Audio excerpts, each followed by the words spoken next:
দল হিসেবে সন্ত্রাসী আওয়ামী লীগের বিচার নিশ্চিত করা। ট্রাইব্যুনালে এখনও দল হিসেবে আওয়ামী লীগের বিচার শুরু হয়নি। আমরা ট্রাইব্যুনালের কাছে এটার আবেদন জানাবো এবং সরকারের পক্ষ থেকে যাতে উদ্যোগ নেওয়া হয়, যাতে দল হিসেবে আওয়ামী লীগের জুলাই গণ অভ্যুত্থান সহ গত 15 বছরের মানবতা বিরোধী অপকর্মের তদন্ত করে সেটার বিচার কার্যক্রম শুরু করা হয়। এছাড়া পররাষ্ট্র উপদেষ্টার সাথে আমরা বসবো এবং তার থেকে আমরা জবাবদিহিতা চাবো, কেন বারবার এই ঘটনাগুলো ঘটতেছে দেশের বাইরে।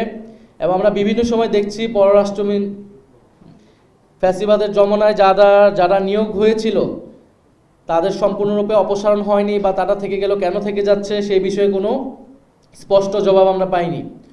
ফলে পররাষ্ট্র উপদেষ্টার কাছে বসে তার কাছে আমরা এই দাবিগুলো পেশ করব এবং তার থেকে আমরা জবাবদিহিতা চাবো যে আমাদের যে বিদেশে যে অ্যাম্বাসিগুলো রয়েছে তারা কেন আমাদের রাজনৈতিক নেতৃবৃন্দদের নিরাপত্তা প্রদানে ব্যর্থ হচ্ছে এবং কেন ফ্যাসিস্ট আওয়ামী তৎপরতা তারা বন্ধ করতে পারছে না।